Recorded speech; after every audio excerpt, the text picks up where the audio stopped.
In 1942, as the Japanese and the Americans returned from battle, a set of Japanese planes mistakenly tried to land on the USS Yorktown. A similar, yet friendlier accident would occur after the Korean War ceasefire, when one American pilot also mistakenly landed his Panther on the Yorktown.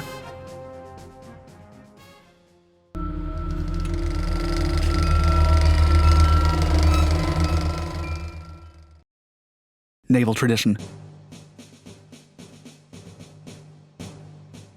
As per naval policy, if a pilot lands at the wrong aircraft carrier, their fellow crew members are supposed to treat the incoming pilot with respect and not purposefully embarrass him. Unofficial naval tradition, however, sometimes doesn't extend the same courtesy to the actual plane, and there exist many such examples of offending aircraft being covered with clever insults. A common one was to relabel Navy planes as property of the U.S. Air Force, implying that only an Air Force pilot could make such an embarrassing mistake. Battle of the Coral Sea. After the Battle of the Coral Sea, several Japanese pilots tried to mount an aircraft carrier that didn't even belong to their country. The Imperial Japanese Navy did not own the target vessel. In fact, it was registered to the enemy.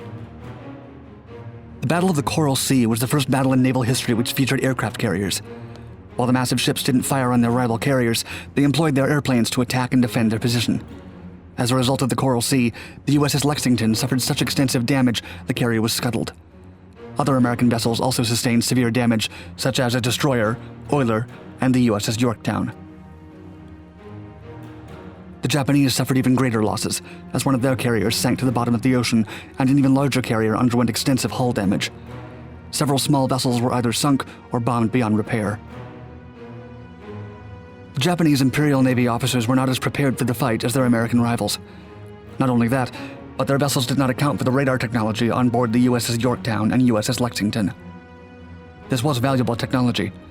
Admiral Takagi launched many bombers in response to an American cruiser, which had deployed Grumman F-4F Wildcats. The psychological impact on Japanese pilots can't be overstated. The move struck fear of a massive attack. Furthermore, it contributed to confusion among Japanese strike waves, causing them to break formation, abandon their goals, and often diverge. With no other option in sight, many opted to retreat. The Japanese were otherwise easy targets for Wildcat machine guns. As dusk settled over the Coral Sea, the situation became dire for the attacking Japanese pilots. The incident. Many Japanese pilots, disoriented by the Battle of the Coral Sea's unexpected American strength, turned around, headed for their carrier. The one they found, however, was not theirs. They flew into a landing pattern, signaling their intention to land. American officers on deck were predictably perplexed and fearful. After all, the incoming landings on the USS Yorktown may be a surprise attack. The situation was so confusing that VF-42 American pilot Lieutenant Junior Grade Elbert McCuskey reported, quote, "Everything was in a mess, with the Japanese planes and the American planes and the carriers all over the place. I couldn't find my carrier, so I landed on another. I saw 3 Japanese planes circling with us and thought they were part of a group from another carrier. I landed and was in the ready room when someone got wise that those 3 were Japanese." The first Japanese attempt was quickly corrected as the pilot idled his engine, drifting towards the carrier. Only at the last second did he realize what he was about to do. He rammed his throttle forward and navigated away. Even more disoriented, the next mistaken pilot was circling for a landing himself when they witnessed this evasion. Since the American aircraft was by then unarmed, having jettisoned their ordnance before landing, the response from those aboard the Yorktown was not as fast as they would have liked. The gunners aboard the carrier took their positions and began firing. In the fracas, they accidentally hit their own Wildcats. By the end of the night, of the Japanese aircraft that left their carriers, only 18 returned. Bill Sergey, one of the midshipmen on board the Yorktown, spoke at length about the incident, stating, quote, "Our skipper, Captain Buckmaster, passed the word, 'Stand by to repel boarders.' As the Japanese plane went by the port side and the meatball was seen, all guns took him on. It was like fireworks, with tracers going into any aircraft that went by. I guess they got the idea we were not theirs. It was unusual to say the least, and we were on edge.